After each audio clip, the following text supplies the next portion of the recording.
Morning po mga kababayan, ma'am sir. This is Jam, the Filipino channel, ang inyo pong lingkod. So today is December 25, 2025 ba tayo ngayon ay papunta? Diyan yan sa may Testatory, sa may Governor Pascual Avenue, Potrero, Malabon po yan. At dadalhin po natin yan sa may Road 1 Extension, Diam Street, Calgera, Compound, Genti de Leon, Valenzuela. Okay po. So magbabalik po tayo mamaya konti. Pang nakuha na po natin sila. Disclaimer lamang po. Ang content po natin ay kalsada at hindi ang passenger. Kaya nga naman, sakasakali man po na may marinig kayo, mga pangalan ng lugar, pangalan ng tao, pangalan ng organizations, government of right, manyan, ay wala pong kinalaman ang channel na ito. At wala pong pinapatungkulan. Lahat po na pinag-uusapan dito ay pawang dito lamang po yan sa loob. At wala pong pinapatungkulan sa lugar. So diba, magbabalik po tayo mamayang konti pag nakuha na po natin sila.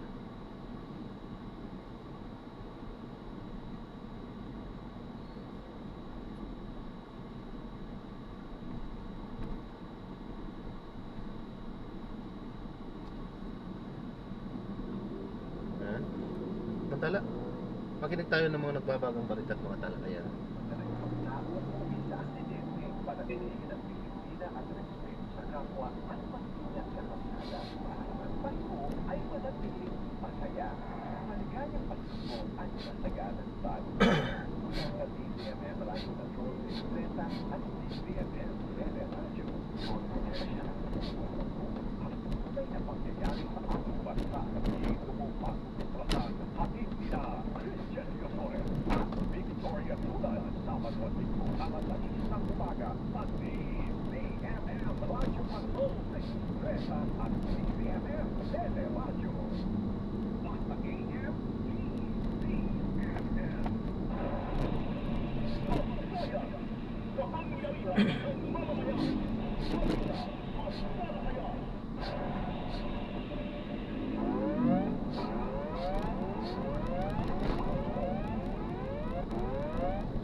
Patrol, good morning.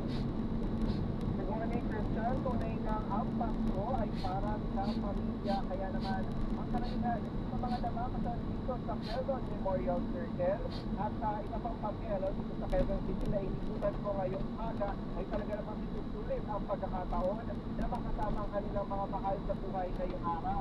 Nakalaan niya ang December 25 sa family bonding at mga reunion.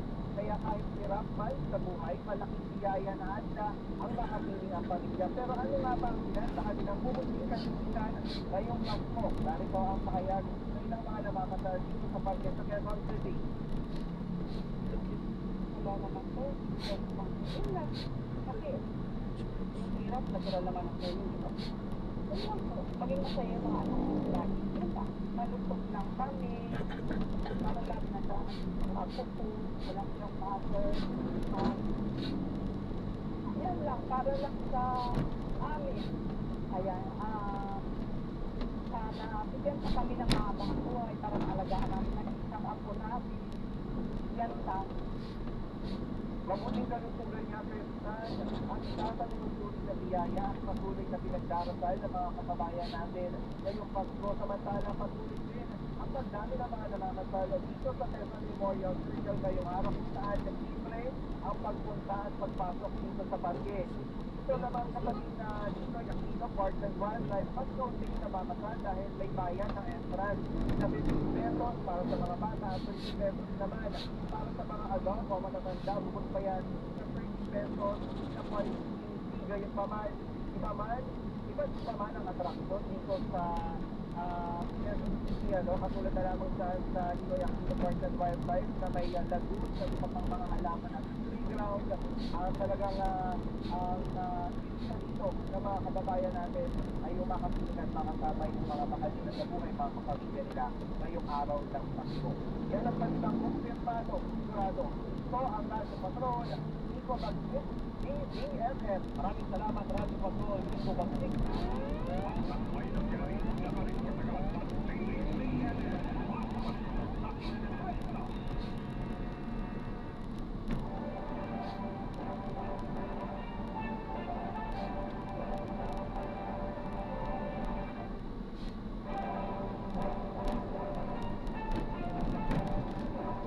Nagbabalik po ang programa ang Kabayan. Kasama niyo pa rin Christian Upward ng araw ng Pagso. Kanina part na rin natin ang Christmas wish ng ating mga kababayan. Maraming good health. Actually, siguro parang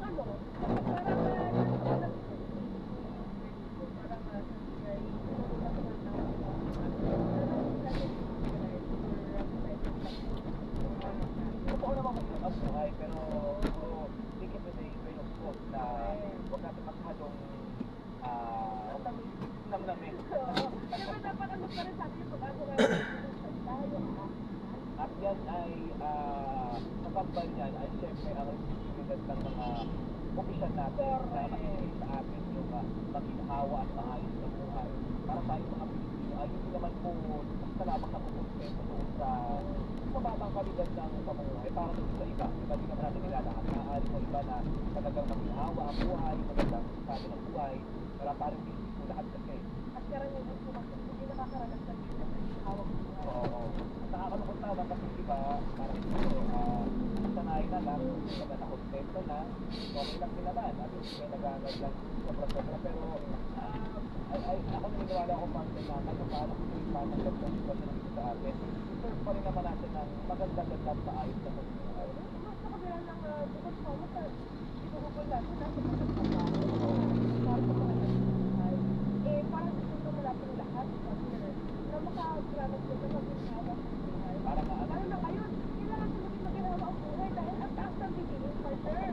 Oo, Hindi para sa pahal. ito ay para doon sa mga lumalaban ng patas. Tayo tawag sa mga lumalaban ng patas na todo kayo sa trabaho, ang kanilang buhay. Pero ito lang, ito lang yung naabot na nakakayan nila kasi na mga ibang factor sa paligid natin na parang pinagpapahirap doon sa buhay natin. Na maaari pa naman sila ng mga opisyal na meron tayo na ilitukot na natin power na eh. Saka, partner, nung mga nagpapagawa tao na rin, agenda, bakasyon, ang bigyan ng magandang buhay, ang lahat ng mga buhay. So, ikaginhawaan What naman is happening? hindi naman natin hindi sobrang taas na agad natin. Diba? Yung makahinga lang, masyado makakasakal yung mga nangyayari ngayon. Diba? Para man lang kahit paano, kahit sa maliit na bagay na nakakahinga tayo na hinga muna. Medyo maisip naman kami ng partner. Kanina po pinag-usapan natin yung tungkol doon sa mga nagsisimang ako on track. Balik naman tayo sa isa rin mga kababayan natin, partner natin. Hindi rin hindi naging masaya o iba na ang pagsimulan sa kanila dahil ang kanilang mga kapag-anak ay nawala naman. Ito naman po ay tungkol sa mga kaso ng mga nawawalang pasahero. At kasama po natin sa ating programa si Ginoong Bong Lasaro sa Juan Tongino ng Justice for Missing Pasaheros Network. Ginoong Bong, good morning po sa inyo. Si Christian at Marlene po ito sa programang Kabayan. Hi, sir. Good morning po. Okay, Merry Christmas po sa lahat. Merry Christmas po at naman tayong pagpupula po sa atin para po sa inyo. Siguro, kumustahin po muna namin yung mga pamilya nga po, kumusta ba yung mga pamilya po, yung mga nawawalang pasahero, paano po sila nag-ibang ang pagpupula? Well, it's been 5 years po, no, na wala sa piling nila yung mga kamag-anakan nila. At hindi lang wala, alam namin na minala at pinatay. Kaya, ganun pa rin, nalungkot at kahit may improvement doon sa tinatakbo ng mga kaso, kulang pa rin yung kanilang hinahanap na hindi na hindi pangako na natapos at nung nakaraan nalaman namin hindi kasama yung iba pang mga sangkot na personalities sa indictment ng DOJ. Opo. Napakita po yung development at ang isa po sa inaabangan ng sinasabi ay malapit na po maglabas ng desisyon at tapos okay naman po ito doon sa mga pulis na sinasabing sa Unity po ng mga nakaupo. Pagtingin nila na walang makakagalaw sa kanila, walang makakapagpanagot sa kanila. Bahagi po ito ng mas malaking problema natin sa kultura. Sir, bang sumalis ko ito? Bale, nung nakaraan nakita ko ulit sa Facebook na ginawang akin-akin at dito ng at ang sabi ko nila, ang dami ng lumaban ng pangkat dahil naniniwala ko ang hindi isang pag-ibig sa araw. Dahil wala silang kasalanan at sila hindi sila lamang you're talking about Sinusundan namin yung sinabi nitong whistleblower, no? Wala namang matututos na iba. Yun yung aming pananaw dyan. Walang mag-utos ng iba na mag-tiwala ng mga taong itong maraming tao. So, walang mag-utos ng mga pangyarihan tungkol sa kanya. At yung batay ko sa statement ng ating whistleblower, ng ating witness, sa kanya talaga papunta yung kaso. So, kami, kung sinasabi ng lalaban ng bata, edi magsalita siya nung dahilan bakit sa mga places of business niya. Kuya, cancel ko na lang. Mag-okay. I-stop ko na. Sa Lang Center pala ako dati. Lang center, saan yung lang center? Sa QC po. QC? Pwede yung ipalitan niya po yan, sir. Pwede ba? O, update niyo po. Yung 61 kasi bahay namin.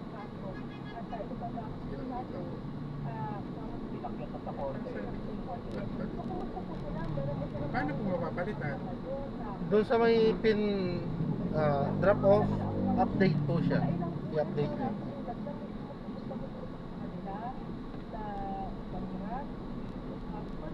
Can change eh. Ay, wala, yun na, wala na. Hindi ko kayo pwedeng dalhin doon, sir. Napakalayo. Makukwestiyon tayo. Paano to? Stop na lang natin. Ano lang kayo babayaran? Dito na lang po. Pag nag-book ba ako, possible na makuha niyo ba? Hindi na po, sir eh. Kasi meron ng bato sa akin. Ngayon, pwede sana kung na-change nyo yan at doon ko kayo dadalhin, mismong si Grab na magkakancel dito sa next booking ko. Pero ngayon, hindi na possible eh. Kasi meron na akong next. Sige po, sir. Salamat po at pasensya na po din. Wala naman po masyadong harassment.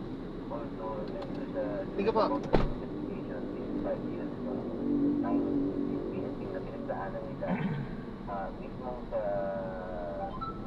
mga investigador, nila napansin, nakita yung parang iniligaw tong nasong to. Kaya, Ayan, so na-drop na natin sila at mali daw po lang sila ng booking. Mali yung ano nila, napindot nila. Sa atin wala nang problema, pinapa-change natin, so can't be changed na. Oo, kasi mayroon ng bato sa atin eh. May next pick up na kasi tayo. Yan, so maraming salamat po sa panonood. This is John, the Filipino channel pa rin, ang inyo pong lingkod, pangalan po. At gagawa na po natin ng ibang video. Itong ating susunod na mission. Pangalan po.